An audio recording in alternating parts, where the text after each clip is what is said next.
ಅದು ಒಮ್ಮೆ ನೇಚರ್ನೂ ಹೇಗೆ ಮಾಡ್ತದೆ ನೋಡಿ. ಈ ವೈ ರಾಜಶೇಖರ್ ರೆಡ್ಡಿಯವರು ಹೆಲಿಕಾಪ್ಟರ್ದಿಂದ ಹೋಗುವಾಗ ಆ ಹೆಲಿಕಾಪ್ಟರು ಹಾದಿ ತಪ್ಪಿ ಮಳೆ ಇದು ಇರುವಾಗ ಅದೊಂದು ಅರಣ್ಯದೊಳಗೆ ಅದು ಬಿದ್ದು ಅವರು ತೀರಿ ಹೋಗಿಬಿಟ್ರು. ಸೊ ಅದರ ನಂತರ ಒಬ್ಬರು ರೋಸಯ್ಯ ಅಂತ ಅಲ್ಲಿ ಇವರು ಬಂದರು, ಯಾರು ಮುಖ್ಯಮಂತ್ರಿಗಳು.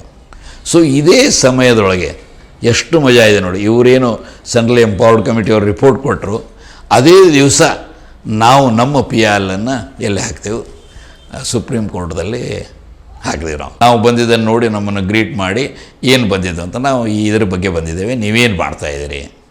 ಅವರು ಬಟ್ ಮಾಡಿ ಈ ಒಂದು ಲೋಕಾಯುಕ್ತ ರಿಪೋರ್ಟಿನ ನೋಡಿ ಅದು ಒಂದು PhD ಥೀಸಿಸ್ಗಿಂತ ಇದು ಇದೆ, ಇದನ್ನು ಇಂಪ್ಲಿಮೆಂಟ್ ಮಾಡೋದು ಅಷ್ಟು ಸರಳವಾದ ಕೆಲಸ ಇಲ್ಲ, ನಿಮಗೆ ಗೊತ್ತಿದೆ ಯಾವ ವಾತಾವರಣದೊಳಗೆ ನಾವು ಮಾಡ್ತೇವಂತ, ಆದರೆ ನಾವು ಪ್ರಯತ್ನ ಮಾಡ್ತೇವೆ ಅಂತ ಹೇಳಿದರು. ಅವರು ಮಾತನ್ನು ಕೇಳಿದರೆ ಸರ್ಕಾರಕ್ಕೆ ಏನಾದರೂ ಇದರ ಬಗ್ಗೆ ಪ್ರಾಮಾಣಿಕ ಇಚ್ಛಾಶಕ್ತಿ ಇದೆ ಅನುಷ್ಠಾನ ಮಾಡೋದ್ರ ಬಗ್ಗೆ ಅಂತ ನಮಗೆ ಅನಿಸಲಿಲ್ಲ. ನಾನು 1979 ಮಧ್ಯದಲ್ಲಿ 11 ವರ್ಷ ಅಮೇರಿಕಾದಲ್ಲಿ ಕಳೆದ ನಂತರ 1 ವರ್ಷ ಯೂನಿವರ್ಸಿಟಿಯಿಂದ ಮಾಸ್ಟರ್ಸ್ ಡಿಗ್ರಿ ಮಾಡಿ 10 ವರ್ಷ ಕಾರ್ಪೊರೇಟ್ ಅಮೇರಿಕಾದಲ್ಲಿ ಕೆಲಸ ಮಾಡಿ ಭಾರತಕ್ಕೆ ನಾನು ಮರಳಿ ಬಂದೆ. ಮರಳಿ ಬರುವಾಗ ಜಯಪ್ರಕಾಶ್ ನಾರಾಯಣ್ ಅವರು, ಅದೊಂದು ದೊಡ್ಡ ಕಥೆ ಇದೆ. ಎಮರ್ಜೆನ್ಸಿ ಒಳಗೆ ನಾನು ತುಂಬ ಸಕ್ರಿಯವಾಗಿ ಎಮರ್ಜೆನ್ಸಿ ವಿರೋಧಿಸಲಿ ಕೆಲಸ ಮಾಡಿದ್ದೆ. ಜಯಪ್ರಕಾಶ್ ನಾರಾಯಣ್ ಅವರು ಅಲ್ಲಿ ಚಿಕಿತ್ಸೆಗೆ ಬಂದಾಗ ನಿಮ್ಮದೇನು ಪ್ಲ್ಯಾನ್ ಇದೆ ಅಂತ ಕೇಳಿದಾಗ ನಾನು ಮರಳಿ ಭಾರತಕ್ಕೆ ಬರಬೇಕು, ಬಂದೇನು ಮಾಡಬೇಕು, ಗ್ರಾಮೀಣ ಪ್ರದೇಶ, ಅದವರಿಗೆ ತುಂಬ ಇಂಪ್ರೆಸ್ ಆಯಿತು. ಅವರು ಹೇಳಿದರು ನೀವು ಹೋಗೋಕ್ಕಿಂತ ಮೊದಲು ನನಗೆ ಭೇಟಿ ಆಗಬೇಕಂತ. ಆ ಮಾತಿನ ಪ್ರಕಾರ ನಾನು 79 ಜೂನ್ ಕೊನೆಯ ಸುಮಾರು ಏನೋ ಭಾರತಕ್ಕೆ ಮರಳಿ ಬಂದೆ. ಮೊದಲು ಅವ್ರನ್ನೂ ಭೇಟಿಯಾದೆ. ಅದೊಂದು ತುಂಬ ಹೃದಯ ಸ್ಪರ್ಶಿ ಪ್ರಸಂಗವಾಗಿತ್ತು. ಅವರು ನನಗೆ ತುಂಬ ಇದರಿಂದ ಬೆಸ್ಟ್ ವಿಶಸ್ ಹೇಳಿ, ಇದೊಂದು ಬಹಳ ಒಳ್ಳೆಯ ಕೆಲಸ ಮಾಡ್ತಾಯಿದ್ದೀರಿ, ಇದು ಯಶಸ್ವಿ ಆಗೇ ಆಗ್ತದೆ, ನಿಮಗೆ ಅದರಲ್ಲಿ ವಿಶ್ವಾಸ ಇರಲಿ ಅಂತ ಹೇಳಿ ಏನು ಬೀಳ್ಕೊಟ್ರು. ಆ ಪ್ರೇರಣೆಯಿಂದ ನಾನು 13 ವರ್ಷ ಮೆಡ್ಲೇರ್ ಎನ್ನುವ ಗ್ರಾಮದಲ್ಲಿ ವಾಸಸ್ಥಾನವಾಗಿ ಸಮಗ್ರ ಇಂಟಿಗ್ರೇಟೆಡ್ ರೂರಲ್ ಡೆವಲಪ್ಮೆಂಟ್ ಕೆಲಸ ಮಾಡಿ ನಾನು ತುಂಗಭದ್ರಾ ಮಾಲಿನ್ಯದಿಂದ ಎನ್ವೈರ್ಮೆಂಟ್ ಮೂವ್ಮೆಂಟ್ಗಳ ಕಡೆಗೆ ಹೋಗಿದ್ದು. ಸೊ ಈ ಒಂದು ಸುದೀರ್ಘ ಏನು ಅವಧಿಯೊಳಗೆ ಒಂದು ಬಹಳ ಮಹತ್ವದ ಆಹ್ವಾನ ಬಂದಿದ್ದಂದರೆ ಬಳ್ಳಾರಿಯಲ್ಲಿ ನಡೆಯುತ್ತಿರುವಂತಹ ಅಕ್ರಮ ಗಣಿಗಾರಿಕೆ. ಇದನ್ನು ಸುಪ್ರೀಂ ಕೋರ್ಟ್ದವರೇ ಹೇಳಿದ ಹಾಗೆ ರೆಕ್ಲೆಸ್ ಆ್ಯಂಡ್ ಇರ್ರಿಸ್ಪಾನ್ಸಿಬಲ್ ಮೈನಿಂಗ್ ಅಂತ ಸ್ಪಷ್ಟವಾಗಿ ಹೇಳಿದ್ದಾರೆ. ಇದು ಯಾವ ರೀತಿ ಆಯಿತು, ಏನಾಯಿತು ಅನ್ನೋದನ್ನು ತಾವು ಈಗಾಗಲೇ ಜಸ್ಟಿಸ್ ಸಂತೋಷ್ ಹೆಗಡೆಯವರು ಏನು ಆವಾಗಿನ ಲೋಕಾಯುಕ್ತದ ಮುಖ್ಯಸ್ಥರಾಗಿದ್ದರು ಮತ್ತು ನಮ್ಮ ಸುದೀರ್ಘದ ವಿಶೇಷವಾಗಿ ಯಶಸ್ವಿ ಕಾಯ್ದೆಬದ್ಧ ಹೋರಾಟ ಏನು ಸುಪ್ರೀಂ ಕೋರ್ಟ್ದಲ್ಲಿ ಇದರ ಬಗ್ಗೆ ಲೀಗಲ್ ಬ್ಯಾಟಲ್ ನಡೀತು, ಅದರಲ್ಲಿ ತುಂಬ ಸಹಾಯ ಆಯಿತು. ಅವರು ಈಗಾಗಲೇ ನಿಮಗೆ ಹೇಳಿದ್ದಾರೆ. ನಾನು ಈ ಸಮಸ್ಯೆಯನ್ನು ಎತ್ತಿಕೊಳ್ಳಬೇಕು, ಇದರ ವಿರುದ್ಧ ಹೋರಾಟ ಮಾಡಬೇಕು ಅನ್ನುವ ಶುರುವಾತಾಗಿದ್ದು 2006 ಮತ್ತು 2007ರಲ್ಲಿ. ಆವಾಗ ಒಂದು ಸಮ್ಮಿಶ್ರ ಸರ್ಕಾರ, ಯಾವುದು ಈ ಒಂದು BJPಯವರು ಮತ್ತು JDSದವರು ಕೂಡಿಕೊಂಡೇನು ಕುಮಾರಸ್ವಾಮಿಯವರು ಚೀಫ್ ಮಿನಿಸ್ಟರ್ ಆದರು. ಆ ಸಮಯದಿಂದ ಅದನ್ನು ನಾನು ಪೇಪರ್ದಲ್ಲಿ ಓದ್ತಾ ಇದ್ದೆ. ಅಲ್ಲಿ ತುಂಬ ಆರೋಪಗಳು ಪ್ರತ್ಯಾರೋಪಗಳು ನಡೀತಾ ಇದ್ದು, ವಿಶೇಷವಾಗಿ 150 ಕೋಟಿ ರೂಪಾಯಿ ಏನೊಂದು ಕರಪ್ಷನ್ ತೆಗೆದುಕೊಂಡಿದ್ದಾರೆ ಕುಮಾರಸ್ವಾಮಿಯವರಂತ. ಅದು ಎಲ್ಲಿ ಲೆಜಿಸ್ಲೇಚರ್ದಲ್ಲೇ ವಿಧಾನ ಪರಿಷತ್ತಿನೊಳಗೆ ಅದರ ಸದಸ್ಯರಾದಂಥ ಗಾಲಿ ಜನಾರ್ದನ್ ರೆಡ್ಡಿಯವರು ಆರೋಪ ಮಾಡಿದರು. ಅವೆಲ್ಲ ದೊಡ್ಡ ಕಥೆ ಇದೆ. ಆ ಸಮಯದಿಂದ ನಾನು ಅದನ್ನು ಜಸ್ಟ್ ಫಾಲೋ ಮಾಡ್ತಾಯಿದ್ದೆ. ಕುಮಾರಸ್ವಾಮಿಯವರು ಚೀಫ್ ಮಿನಿಸ್ಟರ್ ಆದ ಸಮ್ಮಿಶ್ರ ಸರ್ಕಾರದಲ್ಲಿ ನನಗೆ ನೆನಪಿದ್ದ ಹಾಗೆ ಚೆನ್ನಿಂಗಪ್ಪ ಅನ್ನುವರು ಫಾರೆಸ್ಟ್ ಮಿನಿಸ್ಟರ್ ಆಗಿದ್ದರು. ಮುಖ್ಯಮಂತ್ರಿಯವರ ಜೊತೆಗೆ ಸಮಾಲೋಚನೆ ಮಾಡಿ ಅವರು ಬಳ್ಳಾರಿಗೆ ವಿಸಿಟ್ ಮಾಡಿದರು. ಆ ವಿಸಿಟ್ ಮಾಡಿದ ನಂತರ ಏನೊಂದು ಸ್ಟೇಟ್ಮೆಂಟು ನಾನು ಇದೀಗೇನು ಹೇಳ್ತಾ ಇದ್ದೆ, ವಿಧಾನ ಪರಿಷತ್ತಿನಲ್ಲಿ ಏನೊಂದು ಬಿಸಿ ಬಿಸಿ ಚರ್ಚೆಯಾಗಿ 150 ಕೋಟಿ ರೂಪಾಯಿಯ ಆರೋಪ ಗಾಲಿ ಜನಾರ್ದನ್ ರೆಡ್ಡಿಯವರು ಅವತ್ತಿನ CM ಆಗಿರುವಂಥ ಕುಮಾರಸ್ವಾಮಿಯವ್ರಿಗೆ ಏನು ಮಾಡಿದರು, ಅದು ತುಂಬ ಬಿಸಿ ಬಿಸಿ ಚರ್ಚೆ ಆಗ್ತಾಯಿತ್ತು. ಇದರೊಳಗೆ ಅವರು ಇದನ್ನು ನೀವು ಪ್ರೂವ್ ಮಾಡಿ ಅಂತ ಹೇಳೋದು, ಇವರು ನಾನು ಪ್ರೂವ್ ಮಾಡ್ತೀನಿ, ಇವೆಲ್ಲ ಏನು ನಡೀತಾ ಇತ್ತು. ನನಗೆ ಅದರ ಬಗ್ಗೆ ಸ್ವಲ್ಪ ಆಸಕ್ತಿ ಆಯಿತು. ಏನು ನಡೀತಾ ಇದೆ ಇಲ್ಲಿ? ಒಬ್ಬ ವ್ಯಕ್ತಿ 150 ಕೋಟಿ ರೂಪಾಯಿಯ ಕರಪ್ಷನ್ ಕೇಳಿದ್ದಾರೆ ಅಂತ ಹೇಳಬೇಕಾದ್ರೆ ಆ ವ್ಯಕ್ತಿ ಹತ್ರ ಅಷ್ಟು ಹಣ ಇರಬೇಕು. ಸೊ ನನಗೆ ಅದರ ಬಗ್ಗೆ ಒಂದು ಕ್ಯೂರಿಯಾಸಿಟಿ, ಆಸಕ್ತಿ ಇತ್ತು, ಜಸ್ಟ್ ಪೇಪರ್ಗಳಲ್ಲಿ ಓದೋದ್ರ ಬಗ್ಗೆ. ನಾನು 2006 ಕೊನೆಗೆ ಇರ್ಬೋದು ನನಗೆ ನೆನಪಿದ ಮಟ್ಟಿಗೆ ಹೊಸಪೇಟದಲ್ಲಿ ಒಂದು ಸ್ವಯಂ ಸೇವಾ ಸಂಸ್ಥೆಗಳ ಒಕ್ಕೂಟದ ಒಂದು ಸಭೆಯಲ್ಲಿ ನಡೀತಾ ಇತ್ತು. ನಾನು ಸ್ವಯಂ ಸೇವಾ ಸಂಸ್ಥೆಗಳ ಸಂಘಟನೆಯೊಳಗೆ ಒಕ್ಕೂಟದಲ್ಲಿ ಮೊದಲನೇ ಪ್ರೆಸಿಡೆಂಟಾಗಿ ಕೆಲಸ ಮಾಡಿದ್ರಿಂದ ಅವರು ನನ್ನ ಇನಾಗ್ರೇಷನ್ಗೆ ಅಲ್ಲಿ ಕರೆದಿದ್ದರು. ಸೊ ಅಲ್ಲಿ ಹೋದಾಗ ನಾನು ಸ್ವಯಂ ಸೇವಾ ಸಂಸ್ಥೆಗಳ ಮೇಲೆ ಅಂದರೆ ಅವರು ಎದುರಿಗೆ ಇರುವಂಥ ಆಹ್ವಾನಗಳನ್ನ ಹೇಳ್ತಾ, ಇವರು ಕೇವಲ ಸರ್ಕಾರದ ಪ್ರೋಗ್ರಾಮ್ಗಳನ್ನ ಇಂಪ್ಲಿಮೆಂಟ್ ಮಾಡೋದು ಸಲುವಾಗಿ ಅಲ್ಲ, ಆದರೆ ಅದನ್ನು ಅವಶ್ಯವಾಗಿ ಮಾಡಬೇಕು, ಜನರಿಗೆ ಅದು ತಲುಪಬೇಕು, ಜನರ ನೋವು, ಜನರಿಗೆ ಏನೊಂದು ಅನ್ಯಾಯ ಆಗಿದೆ ಅದನ್ನು ಸರಿಪಡಿಸಬೇಕು. ಆದರೆ ಇದನ್ನು ಕೇವಲ ರಚನಾತ್ಮಕ ಕೆಲಸದಿಂದ ಆಗೋದಿಲ್ಲ, ಇದು ನಾವು ಹೋರಾಟನೂ ಕೂಡ ಮಾಡಬೇಕಾಗ್ತದೆ.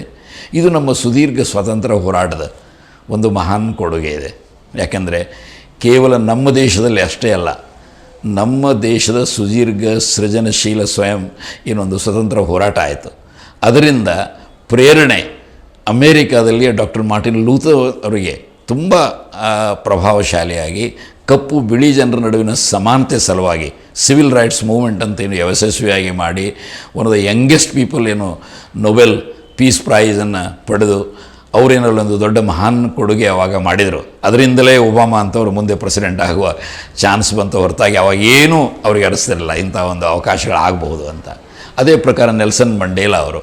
ಸೊ ನಾನು ಏನು ಹೇಳಿದ್ದಂದರೆ, ನಮ್ಮ ಏನೊಂದು ಬಳವಳಿ ಇದೆ, ಒಂದು ಕೊಡುಗೆ ಇದೆ, ಒಂದು ಟ್ರೆಡಿಷನ್ನ ನಾವೇನು ಹಿಂದಿನ ಸ್ವಾತಂತ್ರ್ಯ ಹೋರಾಟದಿಂದ ಪಡೆದಿದ್ದೇವೆ ನಮ್ಮ ಕಾನ್ಸ್ಟಿಟ್ಯೂಷನ್ ರೂಪದೊಳಗೆ, ಮತ್ತು ಒಂದು ಸೃಜನಶೀಲ ಅನ್ಯಾಯದ ವಿರುದ್ಧ, ಅತ್ಯಾಚಾರದ ವಿರುದ್ಧ ಹೋರಾಟ ಮಾಡೋದ್ರ ಬಗ್ಗೆ ಇದು ಎಲ್ಲ ಕಡೆಗೂ ಅವಶ್ಯಕತೆ ಇದೆ ಅಂತ ಹೇಳಿದ್ದೆ.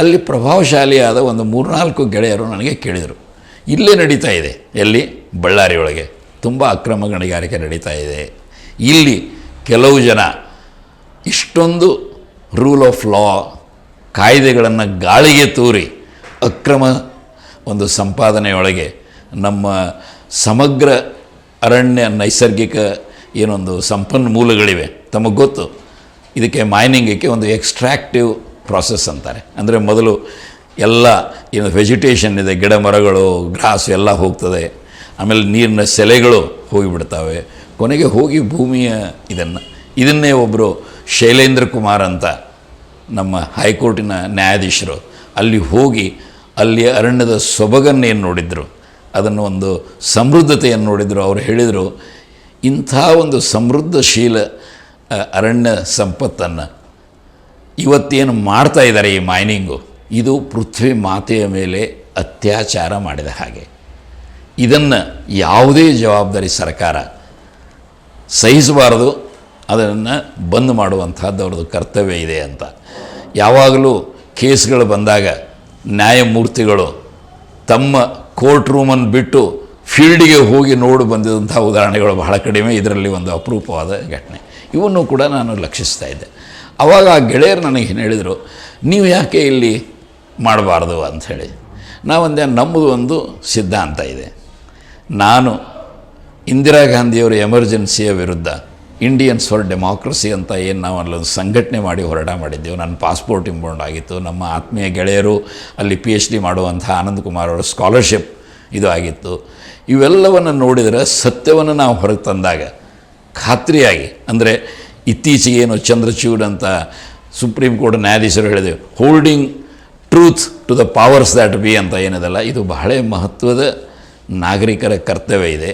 ಇದು ನಮಗೆ ಯಶಸ್ವಿ ಆಗಬೇಕಾದ್ರೆ ಮೊಟ್ಟ ಮೊದಲು ಅಲ್ಲಿಯ ಸ್ಥಾನಿಕ ಜನ ಅದರ ಬಗ್ಗೆ ಹೋರಾಟಕ್ಕೆ ತಯಾರಿರಬೇಕು.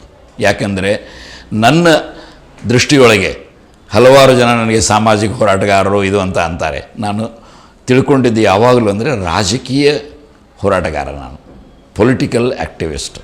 ಯಾಕೆಂದರೆ ಕೊನೆಯ ನಿರ್ಣಾಯಕ ಬ್ಯಾಟಲ್ ಆಗೋದು ಯಾವಾಗಲೂ ಪೊಲಿಟಿಕಲ್ ಫೀಲ್ಡ್ದೊಳಗೆ. ಸೊ ಇದನ್ನು ನೀವು ಲೋಕಲ್ ಜನ ರೆಡಿ ಇರಬೇಕು. ಅವರಂದ್ರೆ ಹಾಗಾದರೆ ಒಮ್ಮೆ ಬನ್ನಿ ನಾವು ಮಾತಾಡೋಣ ಲೋಕಲ್ ಜನರಿಗೆ ಅನ್ನೋದನ್ನು ಹೇಳಿದರು. ನಾನು ಆವತ್ತು ನನಗೆ ಕಮಿಟ್ಮೆಂಟ್ಸ್ ಇರೋದ್ರಿಂದ ತಿರುಗಿ ಧಾರವಾಡಕ್ಕೆ ಹೋಗಿದ್ದೆ.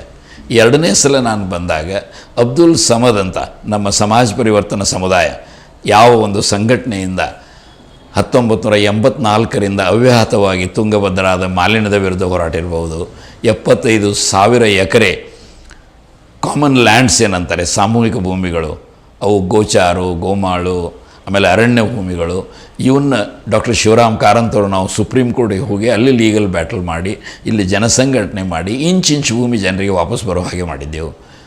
ಇಷ್ಟೇ ಅಲ್ಲ, ನಮ್ಮ ಕರ್ನಾಟಕದ ಹೊರಗೂ ಕೂಡ ನಾವು ಹೋರಾಟಗಳನ್ನು ಏನು ಮಾಡಿದ್ದೆವು, ಪ್ರತಿಯೊಂದೂ ಯಶಸ್ವಿಯಾಗಿತ್ತು. ಯಾಕಂದರೆ ಸ್ಥಾನಿಕ ಜನರು ಅದರೊಳಗೆ ಇನ್ವಾಲ್ವ್ ಆದರೆ ಪ್ರತಿಯೊಂದು ಮೂಮೆಂಟ್ದೊಳಗೆ ಏರು ಇಳುವುಗಳು ಇರ್ತವೆ ಹೇಗೆ ವ್ಯಕ್ತಿಯ ಜೀವನದಲ್ಲಿ. ಆದರೆ ಅದನ್ನು ಒಂದು ತಾತ್ವಿಕ ಹಂತಿಗೆ ಒಯ್ಯಬೇಕಾದ್ರೆ ಆ ಜನಶಕ್ತಿ ಏನಿದೆ ಅಲ್ಲ ಅದು ತುಂಬ ಪವರ್ಫುಲ್ ಆಗಿದೆ. ಈಗ ಒಂದು ಟ್ರೈನ್ ಅಂತ ನಾವೇನು ನೋಡ್ತೇವೆ, ಎಂಜಿನ್ ಹ್ಯಾಂಗಿರ್ತದೆ, ಆ ಜನರ ಸಕ್ರಿಯ ಅನ್ಯಾಯದ ವಿರುದ್ಧ ಹೋರಾಟ ಏನಿದೆಯಲ್ಲ ಇದು ಬಹಳ ಮಹತ್ವದ್ದು. ಸೊ ನಾನು ಅವ್ರ ಜೊತೆಗೆ ಮಾತಾಡಿದಾಗ ಅವ್ರು ಹೇಳಿದರು, ಇಲ್ಲ ಇಲ್ಲಿ ಸಾಕಷ್ಟು ಲೋಕಲ್ ಜನನೂ ಇದ್ದಾರೆ, ಆದರೆ ಅವರಿಗೆ ತುಂಬ ಹೆದರಿಕೆ ವಾತಾವರಣ, ಈ ರೆಡ್ಡಿಗಳು ಇತರ ಅಕ್ರಮ ಗಣಿಗಾರಿಕೆಯಲ್ಲಿ ತೊಡಗಿದಂತಹ ಗಣಿ ಮಾಲೀಕರು ಗಣಿ ಇವನ್ನ ಮಾಡಿದ್ದಾರೆ, ಅದಕ್ಕೆ ಅವರು ಮಾತಾಡ್ತಾ ಇಲ್ಲ. ಆದರೆ ನಿಮ್ಮಂಥವರೊಬ್ಬರು ಪ್ರಾಮಾಣಿಕವಾಗಿ ನೀವು 30 ವರ್ಷ ಈಗ ಇದರೊಳಗೆ ಕೆಲಸ ಮಾಡ್ತಾಯಿದ್ದೀರಿ ಅಂತ ಇದರೊಳಗೆ ನೀವು ಬಂದರೆ ಅವರು ಅವಶ್ಯವಾಗಿ ಹೊರಬಂದು ಇದಕ್ಕೆ ಬೆಂಬಲ ಕೊಡಬಹುದು ಅನ್ನುವಂಥ ಮಾತನ್ನು ಹೇಳಿದರು.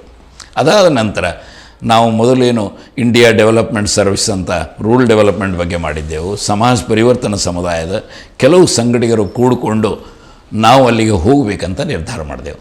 ಅದಕ್ಕಿಂತ ಮೊದಲು ಒಂದು ಡೆಮಾಕ್ರೆಟಿಕ್ ಟ್ರೆಡಿಷನ್ ನಡೀತದೆ. ನಮ್ಮ ಬೋರ್ಡ್ ಮೀಟಿಂಗ್ದೊಳಗೆ ಇದ್ರ ಬಗ್ಗೆ ಚರ್ಚೆ ಮಾಡಿ ಒಂದು ಡೆಲಿಗೇಷನ್ ಕಳಿಸ್ಬೇಕಂತ ನಾವು ಕೂಡ ನಿರ್ಣಯ ಮಾಡಿದೆವು.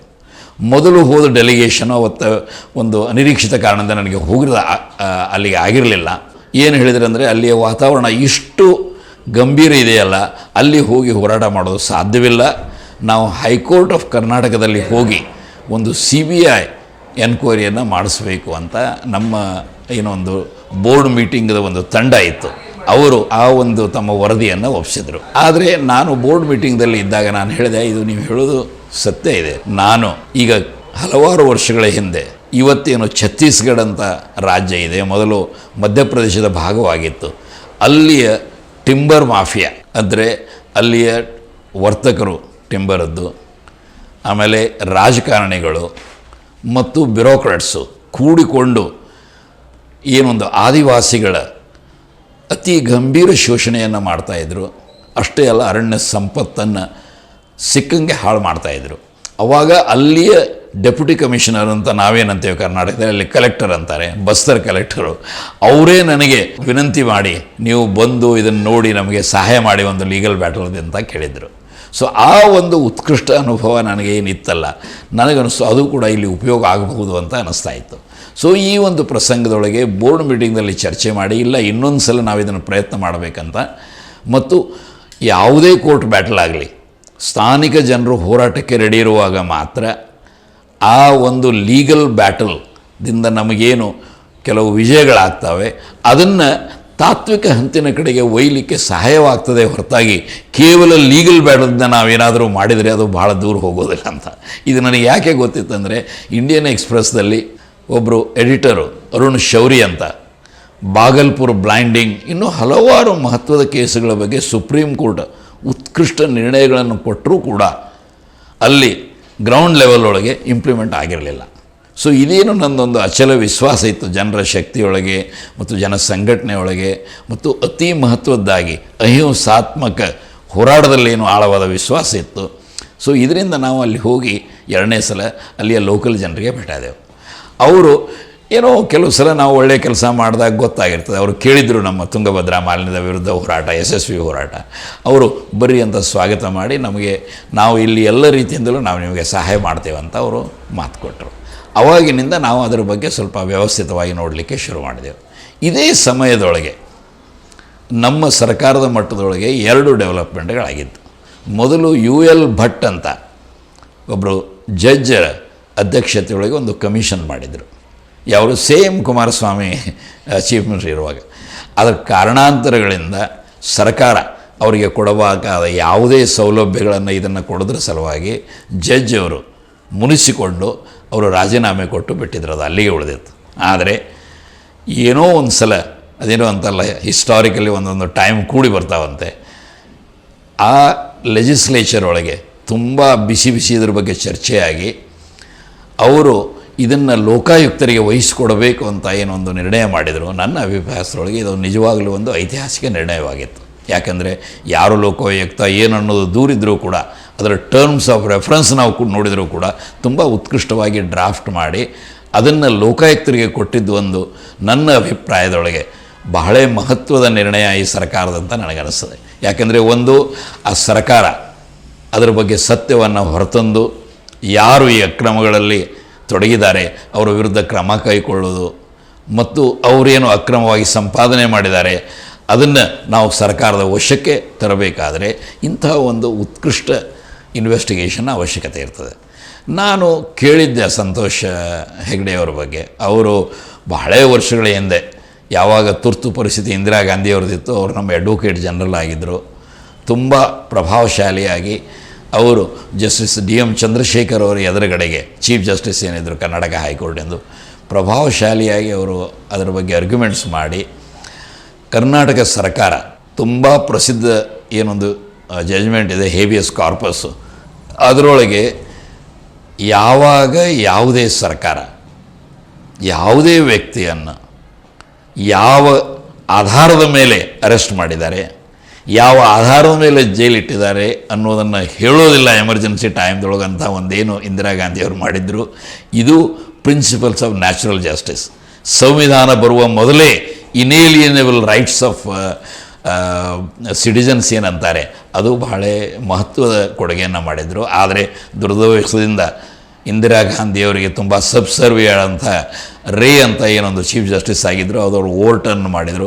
ಅದು ಎಷ್ಟೋ ವರ್ಷಗಳ ನಂತರ ಈಗ ಮತ್ತೆ ಅದನ್ನು ಸರಿಯಾದ ದಿಶೆಯೊಳಗೆ ಹೋಗುವ ಹಾಗೆ ಮಾಡಿದ್ದಾರೆ. ಬಟ್ ಎನಿವೆ ತಿರುಗಿ ನಾವು ಬಂದಾಗ ಸಂತೋಷ್ ಹೆಗ್ಡೆಯವ್ರ ಬಗ್ಗೆ ನಾನು ಒಳ್ಳೆಯ ಮಾತುಗಳನ್ನು ಕೇಳಿದ್ದೆ. ಆದರೆ ಇದ್ರ ಬಗ್ಗೆ ಯಾವ ರೀತಿ ಇನ್ವೆಸ್ಟಿಗೇಷನ್ ನಡೀತದೆ ಏನು ಅನ್ನೋದು ನನಗೆ ಗೊತ್ತಿರಲಿಲ್ಲ. ಸುದೈವದಿಂದ 2008 ಡಿಸೆಂಬರ್ 18 ಅವರು ಮೊದಲನೇ ರಿಪೋರ್ಟ್ ಕೊಟ್ಟಾಗ ಮಾಧ್ಯಮಗಳಲ್ಲಿ ತುಂಬ ವ್ಯವಸ್ಥಿತವಾಗಿ ಅದರ ವರದಿಗಳು ಬಂದವು. ಅವರು ಎಷ್ಟೊಂದು ಪ್ರಾಮಾಣಿಕವಾಗಿ ಮಾಡಿದ್ದಾರೆ ಅನ್ನೋದನ್ನು ಆ ಎಕ್ಸರ್ಟ್ಸ್ಗಳಿಂದಲೇ ನಮಗೆ ಒಂದು ಸ್ಪಷ್ಟ ಚಿತ್ರ ಬರ್ತಾಯಿತ್ತು. ಸೊ ನಾವು ಕೂಡಲೇ 3 ಜನ ಕೂಡಿಕೊಂಡು ಒಂದು ನಮ್ಮ ಸಮಾಜ ಪರಿವರ್ತನಾ ಸಮುದಾಯ ನಿಯೋಗ ನಾವು ಅವ್ರಿಗೆ ಹೋಗಿ ಭೇಟಿಯಾದೆವು. ಅವರಿಗೆ ಹೇಳಿದೆವು ಇದ್ರ ಬಗ್ಗೆ ನಮಗೆ ತುಂಬ ಸಂತೋಷ ಆಗಿದೆ, ಆದರೆ test of the pudding is in eating ಅಂತ ಈ ಒಂದು ನಿಮ್ಮ ವರದಿಯನ್ನು ಅವರು ಅನುಷ್ಠಾನ ಮಾಡಬೇಕು.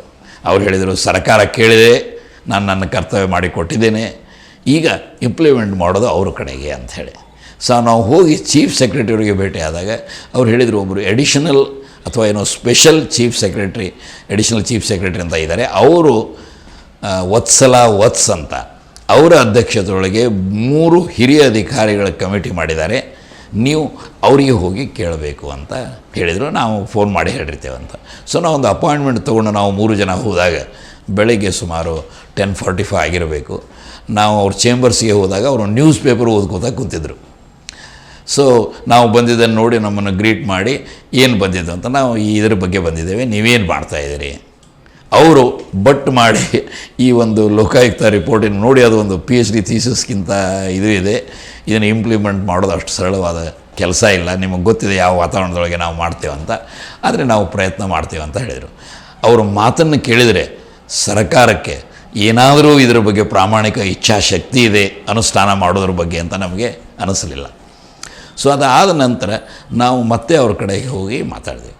ಹೀಗೆ ನಮಗೊಂದು ಸ್ವಲ್ಪ ಸುಮಾರು ಒಂದು 30 ವರ್ಷಗಳದ್ದು ಉತ್ಕೃಷ್ಟ ಅನುಭವ ಇದೆ ಪಬ್ಲಿಕ್ ಇಂಟ್ರೆಸ್ಟ್ ಲಿಟಿಗೇಷನ್ ಮಾಡಿ. ನಾವು ಜನರಲಿ ಇಂಥ ಮಹತ್ವದ ವಿಷಯಕ್ಕೆ ಹೋಗಿದ್ದಂದರೆ ನೇರವಾಗಿ ಸುಪ್ರೀಂ ಕೋರ್ಟಿಗೆ ನಮಗೆ ಸಾಕಷ್ಟು ಮಟ್ಟಿಗೆ ಯಶಸ್ವಿನೂ ಕೂಡ ಸಿಕ್ಕಿದೆ. ಸೊ ಅದಕ್ಕೆ ನಾವು ಇದನ್ನು ಮಾಡಬಹುದೇನೋ ಅಂತ ಅವರೊಂದು ಅವಶ್ಯವಾಗಿ ಮಾಡ್ಬೋದು. ತುಂಬ ಸಂತೋಷ, ನಾನು ಎಲ್ಲ ರಿಪೋರ್ಟು ನಿಮಗೇನು ಕೋಆಪ್ರೇಷನ್ ಬೇಕು ಎಲ್ಲ ಕೊಡ್ತೇವೆ ಅಂತ ಅವರು ಹೇಳಿದರು. ನಮ್ಮ ತಾಯಿ ಯಾವಾಗಲೂ ಹೇಳ್ತಾಯಿದ್ರು, ಪ್ರತ್ಯಕ್ಷ ನೋಡಿದರೂ ಪ್ರಮಾಣಿಸಿ ನೋಡಬೇಕು ಅಂತ. ಅಲ್ಲಿ ಏನು ಪರಿಸ್ಥಿತಿ ಇದೆ ಅನ್ನೋದನ್ನು ನಾವು ನೋಡಲಿಕ್ಕೆ ಸಮಗ್ರವಾಗಿ ಒಂದು ಸಲ ನೋಡಿಕೊಂಡು ಬಂದೆವು. ಆದರೆ ಅದೇ ಸಮಯದೊಳಗೆ ನಮ್ಮ ರಾಜ್ಯದ ಮುಖ್ಯಮಂತ್ರಿಗಳಾಗಿ ಏನು ಹೊಸದಾಗಿ ಬಂದಿದ್ದರು, ಯಾರು ಯಡಿಯೂರಪ್ಪ ಅಂತ, ಅವರು ಅದೇ ಗಾಲಿ ಜನಾರ್ದನ್ ರೆಡ್ಡಿ ಜೊತೆಗೆ ರಾಜ್ಯದಲ್ಲಿ ಬೇರೆ ಬೇರೆ ಕಡೆ ಏನು ಕೊಡ್ತಾರೆ ಅಂದರೆ, ಇವರೊಬ್ಬರು ಕಾನ್ಸ್ಟೇಬಲ್ನ ಮಕ್ಕಳು, ಇವರು ಯಾವುದೇ ಅಕ್ರಮ ಗಣಿಗಾರಿಕೆಯನ್ನು ಕರ್ನಾಟಕದಲ್ಲಿ ಮಾಡ್ತಾ ಇಲ್ಲ, ಇವರ ಗಣಿಗೆ ಇರೋದು ಕೇವಲ ಆಂಧ್ರ ಪ್ರದೇಶದಲ್ಲಿ ಮಾತ್ರ, ಅವರು ಅಲ್ಲಿನೂ ಕೂಡ ಕಾಯ್ದೆಬದ್ಧವಾಗಿ ಮಾಡಿದ್ದಾರೆ ಎಲ್ಲ ಅಂತ ಅವರಿಗೆ ಸರ್ಟಿಫಿಕೇಟ್ ಕೊಡ್ತಾಯಿದ್ರು. ತಾಜ್ ರೆಸಿಡೆನ್ಸಿ ಏನಿದೆ ಬೆಂಗಳೂರದೊಳಗೆ ಒಂದು ದೊಡ್ಡ ಪ್ರೆಸ್ ಕಾನ್ಫರೆನ್ಸ್ ಆಗಿತ್ತು. ಪತ್ರಕರ್ತರು ಜಸ್ಟಿಸ್ ಸಂತೋಷ್ ಹೆಗ್ಡೆ ಅವರಿಗೆ ಕೇಳಿದಾಗ ಅವ್ರು ಹೇಳಿದರು, ವ್ಯಾಪಕವಾಗಿ ವಿಸ್ತಾರವಾಗಿ ಈ ಅಕ್ರಮ ಗಣಿಗಾರಿಕೆ ನಡೀತಾ ಇದೆ ಗಂಭೀರವಾಗಿ, ಇದ್ರ ಬಗ್ಗೆ ಸರ್ಕಾರ ಲಕ್ಷ್ಯ ತಗೊಳ್ತಾ ಇಲ್ಲ ಅಂತ ಅವರು ಹೇಳ್ತಾಯಿದ್ರು. ಸೊ ಹಾಗಾದರೆ ಇದು ಏನಿದೆ, ಅವ್ರ ಮೈನ್ಸ್ಗಳು ಇದಾವೋ ಇಲ್ಲೋ, ಏನು ನಡೀತಾ ಇದೆ ಅಂತ ನಾವು ಅಲ್ಲಿ ಹೋದಾಗ ನಮಗೆ ಹಲವಾರು ಸೋರ್ಸ್ಗಳಿಂದ ಏನು ನಡೀತಾ ಇದೆ ಅನ್ನೋದು ಚಿತ್ರ ಸಿಗ್ತಾಯಿತ್ತು. ಮೊದಲನೇ ಚಿತ್ರ ಏನಂದರೆ, ಇದೇ ರೆಡ್ಡಿ ಸಹೋದರರು ಓಬ್ಲಾಪುರಂ ಮೈನಿಂಗ್ ಕಂಪನಿ ಅಂತ ಇವ್ರದ್ದೇನು ಆಂಧ್ರ ಪ್ರದೇಶದಲ್ಲಿ ಇದೆ. ಜಸ್ಟ್ ನಮ್ಮ ಬಳ್ಳಾರಿ, ಅನಂತಪುರ ಡಿಸ್ಟ್ರಿಕ್ಟ್ ಆಂಧ್ರ ಪ್ರದೇಶದಲ್ಲಿದೆ, ಬಳ್ಳಾರಿ ಕರ್ನಾಟಕದಲ್ಲಿ. ಆ ಒಂದು ಇಂಟರ್ಸ್ಟೇಟ್ ಬಾರ್ಡ್ರ್ ಏನಿದೆ ಅದಕ್ಕೆ ಹತ್ತಿ ಇವರು ಮೈನ್ಸ್ಗಳಿದೆ ಅಂತ ಕೇಳಿದ್ದೆವು. ನಾವು ಅಲ್ಲಿ ಹೋದಾಗ ಅದೇನಂತಾರೆ, ಲೋ ಆ್ಯಂಡ್ ಬಿಹೋಲ್ಡ್, ಒಂದು ಕಡೆಗೆ 5 ಮೈನ್ಸ್ಗಳು, ಇನ್ನೊಂದು ಕಡೆಗೆ 1 ಮೈನು ಇದ್ದು. ಈ 5 ಮೈನ್ಸ್ ಒಳಗೆ 3 ಮೈನ್ಸು ರೆಡ್ಡಿ ಸಹೋದರಿದ್ದು. OMC 1, OMC 2, Anantapura mining company ಅಂತ, ಓಬಲಾಪುರಂ ಮೈನಿಂಗ್ ಕಂಪನಿ ಅಂತ. ಅಲ್ಲಿ ಕೆಲವು ಗಂಭೀರ ಬದಲಾವಣೆಗಳು ಆಂಧ್ರ ಪ್ರದೇಶದಲ್ಲಿ ಆಗಿದ್ದು. ಈಗ ನಾನೇನಾಗ್ತಾಯಿದೆ, ನಾನು ಹೇಳುವ ಇದರಿಂದ ಕ್ರೊನಲಾಜಿಕಲಿ ಸ್ವಲ್ಪ ಮುಂದೆ ಹೋಗ್ತಾ ಇದ್ದೇನೆ. ಯಾಕೆಂದರೆ ಅಲ್ಲಿ ಒಬ್ಬರು ನಮಗೇನು ಹೇಳಿದ್ರಂದರೆ, ಇಲ್ಲ ಇದು ನಡೀತಾ ಇದೆ ಅಂತ. ನಾವು ಹೋಗಿದ್ದು ಹೇಗೆ ಅಂದರೆ, ಈ ಓಬಲಾಪುರಂ ಮೈನಿಂಗ್ ಕಂಪನಿಗಳೇನು 1, 2 ಮತ್ತು ಅನಂತಪುರ ಮೈನಿಂಗ್ ಇದೆ, ಅದಕ್ಕೆ ಹೊಂದಿ ಒಬ್ಬರು ಮೋದಿ ಅಂತ ಅವ್ರದ್ದು ಒಂದು ಮೈನ್ ಇದೆ. ಸೊ ನಾನು ಇದ್ರ ಬಗ್ಗೆ ಮಾಹಿತಿ ತೆಗೀಲಿಕ್ಕೆ ದಿಲ್ಲಿಗೆ ಹೋಗಿದ್ದೆ. ಯಾಕೆಂದರೆ ಸೆಂಟ್ರಲ್ ಎಂಪವರ್ಡ್ ಕಮಿಟಿ ಅಂತ ಒಂದು ಸುಪ್ರೀಂ ಕೋರ್ಟ್ ರಚಿಸಿದಂಥ ಕಮಿಟಿ ಇದೆ. ಇದ್ರದ್ದು ಒರಿಜಿನ್ಸು ನಾನೇನು ಹಿಂದಿನ ಸಲ ಎಲ್ಲಿ ಛತ್ತೀಸ್ಗಢ ಅಂತ ಏನಿದೆ ಬಸ್ತರ್ ರೀಜನ್ನು ಅಲ್ಲಿ ಮಾಡಿದಾಗ ನಮ್ಮ PILದಲ್ಲಿ ಯಾವುದನ್ನು JS ವರ್ಮಾ ಅವರು ತುಂಬ ಗಂಭೀರವಾಗಿ ತೆಗೆದುಕೊಂಡು ಅಲ್ಲಿನೂ ಕೂಡ 2 ಲೋಕಾಯುಕ್ತ ರಿಪೋರ್ಟ್ಗಳಾಗಿದ್ದು, ಅಲ್ಲಿ ಕೂಡ CBI ವರದಿಯಾಗಿತ್ತು. ಅಲ್ಲಿ ಏನೋ ಒಂದು ನನಗೆ ಅನುಭವ ಬಂದಿತ್ತು. ಅದೇ ಅನುಭವ ಇಲ್ಲಿನೂ ಕೂಡ ಅದೇ ಪ್ರಕಾರ ಇದೆ ಅಂತ ಅನ್ನಿಸ್ತಾ ಇತ್ತು. ಅದರ ಸಲುವಾಗಿ ನನಗೇನು ಅನ್ನಿಸ್ತು, ಮೊದಲು ಇಲ್ಲಿ ಏನು ನಡೀತಾ ಇದೆ ಆಂಧ್ರ ಪ್ರದೇಶದಲ್ಲಿ ನೋಡಬೇಕಂತ ನಾವು ಹೋಗಿದ್ದೆ. ಹಲವಾರು ಬೇರೆ ಬೇರೆ ರೂಮರ್ಸ್ ಇದ್ದು, ನನಗೆ ಅದು ಸಮಗ್ರವಾದ ಚಿತ್ರವಾಗಿರಲಿಲ್ಲ ಸರ್. ನಮ್ಮೊಟ್ಟಿಗೆ ಬಂದವರಂದರೆ ಒಬ್ಬರು ಚಿಕ್ಕೇರಿ ಅಂತ, ನಮ್ಮ ಗ್ರಾಮೀಣ ಅಭಿವೃದ್ಧಿ ಇದರೊಳಗೆ ವಿಶೇಷವಾಗಿ ಹಳ್ಳಿ ಲೆವೆಲ್ದೊಳಗೆ ಬಡವರ ಜೊತೆಗೆ ನಾವೇನು ಕೆಲಸ ಮಾಡ್ತಿದ್ದೆವು. ಒಬ್ಬ ಚಂದ್ರು ಹಳ್ಳಳ್ಳಿ ಅಂತ, ಅವನು ಕೂಡ ನಮ್ಮ ಡ್ರೈವರು ಹೌದು, ಒಬ್ಬ ಆ್ಯಕ್ಟಿವಿಸ್ಟು ಹೌದು. ಆಮೇಲೆ ಇನ್ನೊಬ್ಬರು ಮಿತ್ರರು ಕೂಡ ಬಳ್ಳಾರಿಯಿಂದಲೇ ನಮ್ಮ ಜೊತೆಗೆ ಅಲ್ಲಿಗೆ ಬಂದಿದ್ದರು. ಸೊ ನಾವೆಲ್ಲ ಅಲ್ಲಿಗೆ ನೋಡಲಿಕ್ಕೆ ಹೋದಾಗ BIOP ಅಂತ, ಬಳ್ಳಾರಿ ಐರನ್ ಓರ್ ಮೈನಿಂಗ್ ಅಂತ ಏನು ಮೋದಿಯವರ ಒಡೆತನದ್ದಿತ್ತು. ಅಲ್ಲಿ ಹೋದಾಗ ಅವರು ಹೇಳಿದರು, ನಾವು ನಿಮ್ಮನ್ನು ಅಲ್ಲಿಗೆ ಕರ್ಕೊಂಡು ಹೋಗ್ತೇವೆ, ಆದರೆ ಮುಂದೆ ಹೋಗುವುದು ನೀವು ಅಂತ. ಕಾರಣ ಯಾಕೆ ಅನ್ನೋದು ಅವರು ಕೆಲವೇ ಸಮಯದೊಳಗೆ ಹೇಳಿದರು, ನಾನು ಹೇಳ್ತೀನಿ ರೀ. ಸೊ ಅವರು ಏನು ಹೇಳಿದರು ಅಂದರೆ, ಇಲ್ಲ, ನಮ್ಮ ಪರಿಸ್ಥಿತಿ ಬಹಳ ಗಂಭೀರ ಇದೆ, ನಮ್ಮ ಮಾಲೀಕರನ್ನು ಮುಗಿಸುವ ವಿಚಾರ ಯಾರ್ದು, ಗಾಲಿ ಜನಾರ್ದನ್ ರೆಡ್ಡಿ ಅವ್ರದ್ದಿದೆ. ಅವರು ತುಂಬ ಕೊಲೆಗಡಕರ ಹಾಗೆ ಇರೋದು. ನಮ್ಮ ಏರಿಯಾದೊಳಗೆ ತಮ್ಮ ಮೈನ್ಗಳಿಂದ ಬಂದು ಈಗಾಗಲೇ ಅಕ್ರಮ ಗಣಿಗಾರಿಕೆಯನ್ನು ಮಾಡಿದ್ದಾರೆ, ತೊಗೊಂಡು ಹೋಗಿದ್ದಾರೆ. ನಮಗೆ ಅಲ್ಲಿ ಬಿಟ್ಟು ಓಡಿ ಹೋಗೋದ್ರ ಹೊರಗೆ ಮತ್ತೆ ಯಾವುದೂ ಇಲ್ಲ.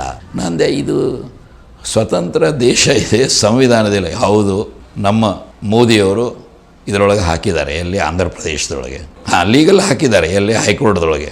ಆದರೆ ಹೈಕೋರ್ಟ್ದವರು ಕೂಡ ಈ ರೆಡ್ಡಿಗಳ ಪ್ರಭಾವದೊಳಗೆ ಇದ್ದಾರೆ, ಇಲ್ಲಿ ಯಾವುದೂ ಗ್ರೌಂಡ್ ಲೆವೆಲ್ದೊಳಗೆ ನಡೀತಾ ಇಲ್ಲ ಅನ್ನೋ ಮಾತನ್ನು ಅವರು ನಮಗೆ ಹೇಳಿದರು. ರಿಪಬ್ಲಿಕ್ ಬಳ್ಳಾರಿ ಅಂತಿದ್ರು. ಇದನ್ನು ಹಿಂದಿಗಡೆ ಈ ಕಡೆಗೆ ಜಸ್ಟಿಸ್ ಸಂತೋಷ್ ಹೆಗ್ಡೆ ಅವರು ಬಳಸಿದ್ದು. ಬಟ್ ಆ ಕಡೆಗೆ ಇರುವಾಗ ಯಾಕೆ ಹೀಗಿದೆ ಅಂತ ನಾನು ಕೇಳಿದೆ ಅವರಿಗೆ. ಅವ್ರು ಹೇಳಿದರು, ಇಲ್ಲಿ Y ರಾಜಶೇಖರ ರೆಡ್ಡಿ ಅಂತ ಇದ್ದಾರೆ, ಅವರಿಗೆ ಮತ್ತು ಈ ಗಾಲಿ ಜನಾರ್ದನ್ ರೆಡ್ಡಿ ಸಹೋದರರಿಗೆ ಬಹಳ ಆತ್ಮೀಯತೆ ಇದೆ. ಇವರು ಎಲ್ಲ ವ್ಯವಹಾರಗಳು department of mains and geology ಅಂತ ನಮ್ಮಲ್ಲಿ ಹ್ಯಾಂಗಿದೆ, ಅಲ್ಲಿನೂ ಇದೆ. ಆದರೆ ಆ ಡಿಪಾರ್ಟ್ಮೆಂಟ್ದೊಳಗೆ ಯಾವುದೇ ಪತ್ರ ವ್ಯವಹಾರಗಳು ಕೇಂದ್ರ ಕೋರ್ಟಿನ ಜೊತೆಗೆ ಆಗ್ತಾಯಿಲ್ಲ. ಅವೆಲ್ಲ ಆಗ್ತಾ ಇರೋದು ಮುಖ್ಯಮಂತ್ರಿಗಳ ಏನೊಂದು ಈಗ ಹಂಗೆ PMO ಅಂತ ಸೆಂಟ್ರದೊಳಗಿರ್ತದೆ, CMO ಏನಿದೆ ಅಲ್ಲ ಅಲ್ಲಿ ಆಗ್ತಾಯಿದೆ. ಇದನ್ನೆಲ್ಲ ಅವರು ನನಗೆ ಹೇಳಿದರು. ಹೇಳಿದ ಮೇಲೆ ನನಗನ್ನಿಸ್ತು, ಇದೇನೋ ಭಾಳ ಗಂಭೀರವಾಗಿದೆ ಅಂತ. ಸೊ ನಾವು ಅಲ್ಲಿ ಹೋಗಿ ನೋಡಿದಾಗ ನಾನು ಎಂಜಿನಿಯರ್ ಇರೋದ್ರಿಂದ ಸ್ವಲ್ಪ ಅಭ್ಯಾಸ ಮಾಡಿದ್ದೆ. ಸುಗಲಮ್ಮ ದೇವಿ ಟೆಂಪಲ್ ಏನಲ್ಲೊಂದು ಇತ್ತು, ಅಂದರೆ ಟ್ರೆಡಿಷನಲ್ ಆಗಿ ನಮ್ಮ ಲಂಬಾಣಿ ಜನಾಂಗದವ್ರು ಏನಿದಾರಲ್ಲ ಅವರು ತಮ್ಮ ದೇವತೆ, ಆರಾಧ್ಯ ದೇವತೆ ಅಂತ ಅಲ್ಲಿ ಇದನ್ನು ಮಾಡ್ಕೋತಾ ಬಂದಿದ್ದರು. ಅದನ್ನು ಸಮಗ್ರವಾಗಿ ಹೊಡೆದು ಹಾಕಿದ್ದಾರೆ ಅಂತ ನಾನು ಕೇಳಿದ್ದೆ. ಅದರ ಬಗ್ಗೆ ಅಲ್ಲಿ ಹೋಗಿ ನೋಡಿದಾಗ ಅದು ಎಷ್ಟು ಮೀಟರ್ ಎತ್ತರ ಇತ್ತು, ಅಷ್ಟೇ ಆಳವಾಗಿಯೂ ಹೋಗಿತ್ತು. ಅಂದರೆ ಅಲ್ಲಿ ಇರುವ ಅದಿರಿನ ಬಗ್ಗೆ ಇವ್ರಿಗೆ ಎಷ್ಟು ದಾಹ ಇದೆ ಅನ್ನೋದು ನನಗೆ ಗೊತ್ತಿತ್ತು. ಅಷ್ಟೇ ಅಲ್ಲ, ನಾನು ಕೆಲವು ದಾಖಲಾತಿಗಳನ್ನು ಏನು ಸೆಂಟ್ರಲ್ ಎಂಪವರ್ಡ್ ಕಮಿಟಿಯ ಆಫೀಸ್ಗಳಲ್ಲಿ, ಯಾಕೆ ಅವ್ರದ್ದು ತುಂಬ ಅವರೆಲ್ಲ ಫೈಲ್ಸ್ಗಳನ್ನು ತೊಗೊಂಡು ಕಾಫಿ ಕೊಟ್ಟು ಇಲ್ಲಿ ಹಂಗೆ ಕೆಲವು ಹಿರಿಯ ಅಧಿಕಾರಿಗಳು ನನಗೆ ಯಾವಾಗಲೂ ಸಹಕಾರ ಮಾಡಿದ್ದಾರೆ, ಗೌರವ ಕೊಟ್ಟು ಅವರು ಆ ಪ್ರಕಾರ ನನಗೆ ಕೊಟ್ಟಿದ್ದು ನೋಡಿದರೆ ಅದರಿಂದ ನನಗೊಂದು ಸ್ವಲ್ಪ ಪರಿಸ್ಥಿತಿ ಬಂದಿತ್ತು. ಸೊ ಈಗ ಇಫ್ ಯು ಡೋಂಟ್ ಮೈಂಡ್, ನಾನು ತಿರುಗಿ ಮತ್ತೆ ಹಿಂದೆ ಎಲ್ಲಿದ್ದೆ ಅಲ್ಲಿಗೆ ನಾನು ಹೋಗ್ತಾಯಿದ್ದೇನೆ. ಯಡಿಯೂರಪ್ಪ ಅವರು ಈ ರೀತಿ ಇಲ್ಲಿ ಹೇಳ್ತಾ ಇರುವಾಗ ಅಲ್ಲಿಯ ರಿಯಾಲಿಟಿನೇ ಬೇರೆ ಇತ್ತು. ಇಲ್ಲಿ ಯಾವ ರೀತಿ ಇವರು ಈ ರೆಡ್ಡಿ ಸಹೋದರರಿಗೆ ಬೆಂಬಲ ಮಾಡ್ತಾಯಿದ್ರು, ಆ ಕಡೆಗೆ ರಾಜಶೇಖರ್ ರೆಡ್ಡಿನೂ ಇರೋದು ಅಂತ ನನಗೆ ಸ್ಪಷ್ಟವಾಗಿ ಅದೆಲ್ಲ ಕಂಡು ಬಂತು. ಆಯಿತು. ಸೊ ಯಾಕೆಂದರೆ ನಾವು ಯಾವುದೇ ನಮ್ಮ ಶಿವಾಜಿ ಅಂತ ಏನು ತುಂಬ ವಾರಿಯರ್ ಆಗಿ ಹೋದರು, ಮರಾಠ ವಾರಿಯರು, ಅವ್ರು ಯಾವಾಗಲೂ ಏನು ಹೇಳ್ತಿದ್ರು ಅಂದರೆ, ನಾವು ಏನೇ ಹೋರಾಟ ಮಾಡಿದರೂ ಕೂಡ it has to be on our ground and on our terms. ಅಂದರೆ ನಾವು ಅದನ್ನು ಸಮಗ್ರವಾಗಿ ತಿಳಿದುಕೊಂಡು ನಾವು ಡಿಸೈಡ್ ಮಾಡಿ ಎಲ್ಲಿ ಮಾಡ್ತೀವಿ ಮಾಡೋದು ನಮ್ಮದು ಯಾವಾಗಲೂ ಮೊದಲಿನಿಂದಲೂ ಈ ನಾನ್ ವೈಲೆಂಟ್ ಆ್ಯಕ್ಷನ್ನು, ಡೈರೆಕ್ಟ್ ಆ್ಯಕ್ಷನ್ ಏನಿದೆಯಲ್ಲ, ಇದರೊಳಗೆ ನಮ್ಗೆ ಯಾವಾಗಲೂ ಸ್ಟ್ರಾಟಜಿ ಇರ್ತದೆ. ಸೊ ಅದಕ್ಕೆ ನಾನು ಅಲ್ಲಿ ಹೋಗಿ ನೋಡಿದಾಗ ನನಗೆಲ್ಲ ಆಶ್ಚರ್ಯ ಆಯಿತು. ಅದಕ್ಕಿಂತ ಹಿಂದೆ ನಾನೇನು ಈ ಯಡಿಯೂರಪ್ಪ ಏನು ಈ ರೀತಿ ಹೇಳುವಾಗ, ನಾನು ಅಲ್ಲಿ ಹೋದಾಗ ಅಲ್ಲಿ ನೋಡುವಾಗ ಕೂಡ ನನಗೇನು ಸ್ಪಷ್ಟವಾಗಿ ಕಂಡು ಬರ್ತಾಯಿತ್ತಂದರೆ, ಸತ್ಯ ಮತ್ತು ಇವರು ಮಾತಾಡೋದಕ್ಕೆ ಏನೂ ಸಂಬಂಧ ಇಲ್ಲ. ಆ ಸತ್ಯ ಏನು ಜಸ್ಟಿಸ್ ಸಂತೋಷ್ ಹೆಗಡೆಯವರು ತಮ್ಮ ಮೊದಲನೇ ವರದಿಯೊಳಗೆ ಏನೊಂದು ಚಿತ್ರಣ ಕೊಟ್ಟಿದ್ದರು. ಅವರು ಫ್ರಮ್ ತುಮಕೂರು ಜಿಲ್ಲೆಯಿಂದ ಬಳ್ಳಾರಿ ಜಿಲ್ಲೆಯವರೆಗೆ ಹೋಗೋದ್ರಿಂದ ಶುರು ಮಾಡಿಕೊಂಡು ಎಲ್ಲ ವಿವರಗಳನ್ನು, ಅತಿ ಉತ್ಕೃಷ್ಟ ರಿಪೋರ್ಟ್ ಇದೆ, ಅದೇನು ಕೊಟ್ಟಿದ್ದರು ಅದು ಆ ಕಡೆಗೂ ಕೂಡ ಅಷ್ಟೇ ಗಂಭೀರವಾಗಿದೆ ಅನ್ನೋದು ನನಗೆ ಕಂಡು ಬಂತು. ಆದರೆ ನಮ್ಮದು ಏನಂದರೆ, ಯಾವಾಗಲೂ ಯಾರ್ಯಾರು ಏನೇನು ಮಾಡ್ತಾ ಇದ್ದಾರೆ ಅನ್ನೋದನ್ನು ತಿಳಿದುಕೊಂಡು ಅವರ ಜೊತೆಗೆ ಒಂದು ಸಂಬಂಧ ಬೆಳೆಸಿ ಎಲ್ಲರೂ ಕೂಡಿಕೊಂಡು ಹೋರಾಟ ಮಾಡೋದು ನಮ್ಮ ಕಾರ್ಯವಿಧಾನದ ಒಂದು ಸೆಂಟ್ರಲ್ ಪೀಸ್ ಯಾವಾಗಲೂ. ಸೊ ನಾನು ಅಲ್ಲಿ ತಿರುಗಿ ಹೋದಾಗ, ಎಲ್ಲಿಗೆ ನಾನು ದಿಲ್ಲಿಗೆ ಹೋದಾಗ, ನಾನು ಸ್ವಲ್ಪ ಹಿಂದೆ ಹೋಗ್ತಾ ಇದ್ದೇನೆ. ಇದರೊಳಗೆ ಯಾವುದು ಸೆಂಟ್ರಲ್ ಎಂಪವರ್ಡ್ ಕಮಿಟಿ ಆಫೀಸ್ದೊಳಗೆ ನನಗೆ ಒಂದು ಕಂಪ್ಲೇಂಟು ಸಿಕ್ತು. ಅದು ಏನಂದರೆ, ಟಪಾಲ್ ಗಣೇಶ್ ಅಂತ ಬಳ್ಳಾರಿಯವರು ಒಂದು ಕಂಪ್ಲೇಂಟನ್ನು ಇವರ ಬಗ್ಗೆ ಕೊಟ್ಟಿದ್ದರು. ಯಾರ ಬಗ್ಗೆ? ಗಣಿಗಾರಿಕೆ ಏನೋ ಒಂದು ಬಾರ್ಡರ್ದೊಳಗೆ ನಡೀತಾ ಇದೆ ಮತ್ತು ಕರ್ನಾಟಕದೊಳಗೆ ಏನು ನಡೀತಾ ಇದೆ, ಇದನ್ನು ಅವರು ಕಳಿಸಿದರು. ಅಲ್ಲಿ ನಾನು ಹೋಗಿ ಅದನ್ನು ನೋಡಿದಾಗ ಅವ್ರ ಫೋನ್ ನಂಬರ್ ತೆಗೆದುಕೊಂಡು, ಅದೇ ಸೇಮ್ ನಮ್ಮ ಚಿಕ್ಕೇರಿ ಮತ್ತು ನಿಮ್ಮ ಐ ಜಿ ಪುಲ್ಲಿ ಅಂತ, ಇಕ್ಬಾಲ್ ಪುಲ್ಲಿ ಅಂತ, ಅವರಿಬ್ಬರು ನಾನು ಅವರಿಗೆ ಕಳಿಸಿದ್ದೆ. ಅವರು ಹೌದು ನಾವು ಮಾಡಿದ್ದು ಖರೆ ಇದೆ ಅಂತ ಹೇಳಿದರು. ಸೊ ಅದನ್ನು ನಾನು ಓದಿದ ನಂತರ ಆ ಸೆಂಟ್ರಲ್ ಎಂಪವರ್ಡ್ ಕಮಿಟಿಯ ಸದಸ್ಯ ಕಾರ್ಯದರ್ಶಿ ಅವರು, ನಾವೇನು MP empowered committee, Chhattisgarh empowered committee ಏನು ಮಾಡಿದರು ನಮ್ಮ ಹಿಂದಿನ ಕೇಸ್ದೊಳಗೆ, ಅಲ್ಲಿ ಅದು ಟಿಂಬರ್ ಮಾಫಿಯಾದ ಬಗ್ಗೆ, ಈಗೇನು ಸೆಂಟ್ರಲ್ ಎಂಪವರ್ಡ್ ಕಮಿಟಿ ಅಂತ ಏನು ಆಗಿತ್ತು, ಅವರು ಸೇಮ್ ಕಾರ್ಯದರ್ಶಿ ಆಗಿದ್ದರು. ಸೊ ಆ ಕಾರ್ಯದರ್ಶಿಯವರು ನನಗೆ ತುಂಬ ಒಂದು ಒಳ್ಳೆಯ ಪರಿಚಯ, ಸಾಕಷ್ಟು ಸಹಕಾರ ಅವ್ರದ್ದು ಯಾವಾಗಿರ್ತಿತ್ತು. ಇದನ್ನು ನೋಡಿದ ನಂತರ ನಾನು ಹೋಗಿ ಅವರು ಚೇಂಬರ್ ಒಳಗೆ ಮಾತಾಡಿದಾಗ ಅವರಂದರು, ಅಲ್ಲ ಇದೀಗ ಒಬ್ಬರು ಬಂದಿದ್ದರು, ನೀವು ಅವ್ರನ್ನೂ ಕೂಡ ಭೇಟಿ ಆಗ್ಬೋದು. ಯಾರು ಅಂತ ನಾನು ಕೇಳಿದೆ. ಶರ್ಮಾ ಅಂತ ಇದ್ದಾರೆ, ಅವರು ಈ ಫಿಮಿ ಅಂತ federation of Indian mineral industries ಏನಿದೆಯಲ್ಲ ಅದಕ್ಕೆ ಜನರಲ್ ಸೆಕ್ರೆಟರಿ ಆಗಿದ್ದಾರೆ. ಇದೀಗ ನನಗೆ ಬಂದು ಯಾವ ರೀತಿ ಗಾಲಿ ಜನಾರ್ದನ್ ರೆಡ್ಡಿಯವರು ಜೀವದ ಥ್ರೆಟ್ ಹಾಕಿ ಮೋದಿಯವರಿಗೆ ಅಲ್ಲಿ ಆರಾಮಾಗಿ ಐಷಾರಾಮಾಗಿ ಅವರು ಇಲ್ಲಿಗಲ್ ಮೈನಿಂಗ್ ಮಾಡ್ತಾ ಇದ್ದಾರೆ. ಕ್ಲಿಯರ್ಲಿ ನಾವು ಮಾಡಿದ ತಿಳುವಳಿಕೆ ಪ್ರಕಾರ ಅವರ ಏನೊಂದು ಮೈನಿಂಗ್ ಲೀಜಸ್ ಇವೆ, ಮೈನಿಂಗ್ ವ್ಯಾಪ್ತಿ ಬಿಟ್ಟು ಹೊರಗಿದೆ, ಅಂದರೆ ಕ್ಲಿಯರ್ಲಿ ಅದು ಇಲ್ಲಿಗಲ್ ಇದೆ ಅಂತ ಅವರು ನಮಗೆ ಅದರ ಬಗ್ಗೆ ಹೇಳಿದರು. ಸೊ ಇದೇ ಸಮಯದೊಳಗೆ ನಾವು ನಮ್ಮ ಒಂದು ಕೇಸನ್ನು ಹಾಕಬೇಕು ಅನ್ನುವಂಥ ಒಂದು ತಯಾರಿ ಕೂಡ ನಾವು ಇದರ ಬಗ್ಗೆ ಮಾಡ್ತಾಯಿದ್ದೆವು. ಸೊ ಇವು ಎರಡೂ ಹೆಚ್ಚು ಕಡಿಮೆ ಒಂದೇ ಟೈಮಕ್ಕೆ ಬಂದಿದ್ದು ನಮಗೆ ಗೊತ್ತಾಯಿತು. ಸೊ ಇದೇ ಸಮಯದೊಳಗೆ ಲೋ ಆ್ಯಂಡ್ ಬಿಹೋಲ್ಡ್ ಈ ಸಂಗತಿ ನಾನು ಏನು ಹೇಳ್ತಾ ಇದ್ದೀನಿ ನೀವು ನಂಬಲಿಕ್ಕೆ ಸಾಧ್ಯ ಇರಲಿಕ್ಕಿಲ್ಲ.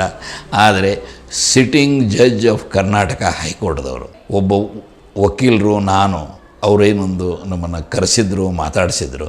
ಅವರು ಸ್ಪಷ್ಟವಾಗಿ ಏನು ಹೇಳಿದ್ರಂದರೆ, ಗಾಲಿ ಜನಾರ್ದನ ರೆಡ್ಡಿ ಏನು ರೆಡ್ಡಿ ಸಹೋದರಿದ್ದಾರೆ, ಇವರನ್ನು Gali Janardhana Reddy is the king pin.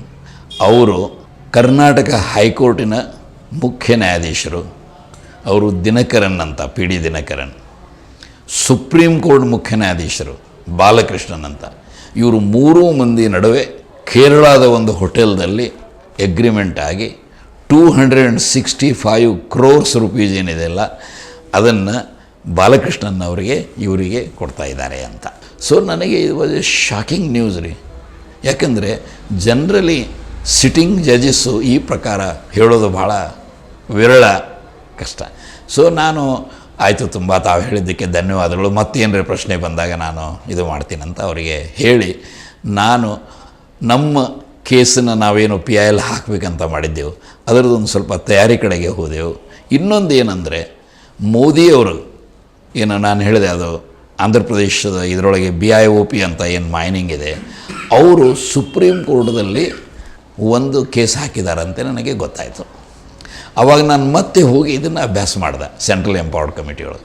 ನನಗೆ ಆವಾಗ ಏನು ಶರ್ಮಾ ಅವರು ನನಗೆ ಹೇಳಿದರು, ನಾನು ಒಂದು ಕೂಡ ಕಂಪ್ಲೇಂಟು ಮಿನಿಸ್ಟ್ರಿ ಆಫ್ ಎನ್ವೈರ್ಮೆಂಟ್ ಫಾರೆಸ್ಟ್ದವರಿಗೆ ನಾನು ಮಾಡಿದ್ದೇನೆ. ಅದು ಸೆಪ್ಟೆಂಬರ್ 2007 ಮಾಡಿದ್ದೇನೆ. ಏನ್ರಿ ಅದು ಏನಂದರೆ, ಈ ರೆಡ್ಡಿ ಸಹೋದರರು ಬ್ಲೇಟೆಂಟ್ಲಿ ಮತ್ತು ಪ್ಲ್ಯಾಂಡ್ ತಮ್ಮ ಗಣಿ ವ್ಯಾಪ್ತಿಯನ್ನು ಬಿಟ್ಟು ಹೊರಗಡೆಗೆ ಹೋಗಿ ಸುಗಲಮ್ಮ ದೇವಿ ಟೆಂಪಲ್ ಏನಿದೆ 10 hectares ಆಫ್ ಲ್ಯಾಂಡ್, ಅದನ್ನು ಅವರು ಎಂಟರ್ ಮಾಡಿ, ಯಾವುದು ತಮಗೆ ಇಲ್ಲ, ಅಲ್ಲಿ ಈ ಗಣಿಗಾರಿಕೆ ಮಾಡಿ ಆ ಟೆಂಪಲನ್ನೇ ಅವರು ಉಡಾಯಿಸಿದ್ದಾರೆ ಅನ್ನುವಂಥ ಮಾತನ್ನು ಹೇಳಿದರು. ಸೊ ನಾನು ಹೇಳಿದೆ, ಅದು ಎಲ್ಲಿದೆ ಕಂಪ್ಲೇಂಟು? ಅವ್ರು ನನಗೆ ಕಾಪಿನೂ ಕೂಡ ಕೊಟ್ಟರು. ಅಂದರೆ ಒಂದು ಕಡೆಗೆ ಆಲ್ರೆಡಿ ಮಿನಿಸ್ಟ್ರಿ ಆಫ್ ಎನ್ವೈರ್ಮೆಂಟ್ ಫಾರೆಸ್ಟ್ಗೆ ಆಗಿತ್ತು, ಇನ್ನೊಂದು ಕಡೆಗೆ ಸೆಂಟ್ರಲ್ ಎಂಪವರ್ಡ್ ಕಮಿಟಿಯವರಿಗೆ ಟಪಾಲ್ ಗಣೇಶ್ ಇದು ಕೊಟ್ಟಿದ್ದರು, ಅಲ್ಲಿ ಫಿಮಿ ಅವರೇ ಅಫಿಷಿಯಲ್ ಆಗಿ ಕಂಪ್ಲೇಂಟ್ ಕೊಟ್ಟಿದ್ದರು. ಇದು ನನಗೆ ತುಂಬ ಪ್ರಭಾವಶಾಲಿ ಅನ್ನಿಸ್ತು. ಯಾಕಂದರೆ 1980 ದಶಕದೊಳಗೆ ನಾನೇನು ಸೆಂಟ್ರಲಿ ಎನ್ವೈರ್ಮೆಂಟಲ್ ಮೂವ್ಮೆಂಟ್ದೊಳಗೆ ಇನ್ವಾಲ್ವ್ ಆಗಿದ್ದೆ. ಆವಾಗ ಇಂದಿರಾ ಗಾಂಧಿಯವರ ಸರ್ಕಾರ ಫಾರೆಸ್ಟ್ ಕಾನ್ಸರ್ವೇಷನ್ ಆ್ಯಕ್ಟ್ ಅಂತ ಒಂದು ಹೊಸ ಆ್ಯಕ್ಟನ್ನು ಅವರು ತೆಗೆದರು. ಅದರ ಪ್ರಕಾರ ಅರಣ್ಯ ಭೂಮಿಯನ್ನು ಅರಣ್ಯೇತರ ಉದ್ದೇಶ ಸಲುವಾಗಿ ಕೊಡಬೇಕಾದರೆ ಕೇಂದ್ರ ಸರ್ಕಾರದ ಪೂರ್ವಾನುಮತಿ, ಪ್ರಾಯರ್ ಪರ್ಮಿಷನ್ ಅವಶ್ಯ ಅಂತ ಇತ್ತು. ಆದರೆ ಅದನ್ನು ಉಲ್ಲಂಘನೆ ಮಾಡಿ ಯಾರು ಅರಣ್ಯ ಭೂಮಿಯನ್ನು ಅರಣ್ಯೇತರ ಇದಕ್ಕೆ ಕೊಡ್ತಾರೆ ಅವ್ರಿಗೆ ಯಾವುದೇ ಪನಿಷ್ಮೆಂಟು ಇರಲಿಲ್ಲ. 88 ನಾವು ಸೆಂಟರ್ ಫಾರ್ ಸೈನ್ಸ್ ಆ್ಯಂಡ್ ಎನ್ವೈರ್ಮೆಂಟ್ದ ಗೆಳೆಯರ ಜೊತೆಗೆ ಕೂಡಿ ಅವತ್ತಿನ ಸರ್ಕಾರಕ್ಕೆ ನಾವು ಹೋಗಿ ಭೇಟಿಯಾಗಿ, ಇಲ್ಲಿ ಏನಾದರೂ ಸಿಂಪಲ್ ಇಂಪ್ರಿಸನ್ಮೆಂಟ್ ಕೂಡ ಇದ್ದರೆ ಒಳ್ಳೆಯದು ಅಂತ ಹೇಳಿದಾಗ 15 days ಸಿಂಪಲ್ ಇಂಪ್ರಿಸನ್ ಮಾಡುವಂಥ ಇದನ್ನು 1988 ಫಾರೆಸ್ಟ್ ಕಾನ್ಸರ್ವೇಷನ್ ಆ್ಯಕ್ಟನ್ನು ಅಮೆಂಡ್ಮೆಂಟ್ ಮಾಡಿದರು. ನನಗೆ ಅದರಲ್ಲ ಇದು ಚೆನ್ನಾಗಿ ಗೊತ್ತಿತ್ತು. ಸೊ ನನಗೇನು ಅನ್ನಿಸ್ತಂದರೆ, ಈಗ ಎರಡೂ ಕಡೆಗೆ ಕಂಪ್ಲೇಂಟ್ಗಳಿದ್ದರೆ, ಒಂದು ministry of environment and forest ಕಡೆಗೆ, ಇನ್ನೊಂದು ಕಡೆಗೆ ಸೆಂಟ್ರಲ್ ಎಂಪವರ್ಡ್ ಕಮಿಟಿ ಇದ್ದರೆ, ಇವರಿಬ್ಬರೂ ಕೂಡಿಕೊಂಡು ಅವಶ್ಯವಾಗಿ ಗಣಿಗಾರಿಕೆಯನ್ನು ನಿಲ್ಲಿಸಬಹುದಾದಂಥ ಪವರ್ಸ್ಗಳು ಅವ್ರ ಕಡೆಗೆ ಇವೆ ಅನ್ನೋದು ನನಗೆ ಸ್ಪಷ್ಟವಾಗಿ ಗೊತ್ತಿತ್ತು. ಸೊ ಅವರು ಸೆಂಟ್ರಲ್ ಎಂಪವರ್ಡ್ ಕಮಿಟಿಯವರು ತಮ್ಮ ರಿಪೋರ್ಟನ್ನು ಅವರಿಗೆ ಕಳಿಸಿದರು. ಅವರು ತಮ್ಮ ಇದನ್ನು ಇನ್ವೆಸ್ಟಿಗೇಷನ್ನು ಕೂಡ ಮಾಡಿಸಿದ್ರು. ಹೌದು, ಇವರು ಮಾಡಿದ್ದು ತಪ್ಪಿದೆ, ಇದನ್ನೇನು ಇಲ್ಲಿ ಇಲ್ಲೀಗಲ್ ಮೈನಿಂಗ್ ಏನು ನಡೀತಾ ಇದೆ, ಓಬಳಾಪುರಂ ಮೈನಿಂಗ್ 1, 2, 3 ಪ್ಲಸ್ ಈ BIOP ಇನ್ನೊಂದು ಮೈನದಲ್ಲಿ ಏನು ನಡೀತಾ ಇದೆ, ಇದು ತುಂಬ ಗಂಭೀರವಾಗಿದೆ ಅಂತ ಅವರು ತೆಗೆದುಕೊಂಡು ಮಾರ್ಚ್ ತಿಂಗಳಲ್ಲಿ ಅವರು ಸ್ಪಷ್ಟವಾಗಿ ಏನು ಮಾಡಿದ್ರಂದರೆ, ಇನ್ನು ಮೇಲೆ ಇಲ್ಲಿಗೆ ನೀವು ಏನು ಮೈನಿಂಗನ್ನು ನಿಲ್ಲಿಸಬೇಕು ಅಂತ. ಅದನ್ನು ಒಂದು ಅಧಿಕೃತವಾಗಿ ಏಪ್ರಿಲ್ ತಿಂಗಳಲ್ಲಿ ಅವರು ಆದೇಶ ಹೊರಡಿಸಿದರು. ಆವಾಗ ಈ ಗಾಲಿ ಜನಾರ್ದನ್ ರೆಡ್ಡಿಯವರು ತುಂಬ ಪ್ರಭಾವಶಾಲಿಯಾಗಿರೋದರಿಂದ ಅವರು ಅದನ್ನು DMK ಇವರಿಂದ ಏನು ಸೆಂಟ್ರದೊಳಗೆ ಎನ್ವೈರ್ಮೆಂಟ್ ಆ್ಯಂಡ್ ಫಾರೆಸ್ಟ್ ಮಿನಿಸ್ಟರ್ ಆಗಿದ್ದರು ಅವರಿಗೆ ಇನ್ಫ್ಲೂಯೆನ್ಸ್ ಮಾಡಿ ಅದು ಏನೊಂದು ಆದೇಶವನ್ನು ಹೊರಡಿಸಿದ್ರು ಅದನ್ನು ಅವರು ತಟಸ್ಥ ಮಾಡಿದರು, ಸ್ಟೇ ಮಾಡಿಸಿದರು. ಅಂದರೆ ಕೀಪ್ ಇಟ್ ಇನ್ ಅಬೇಯನ್ಸ್ ಅಂತ ಅನ್ನೋದು.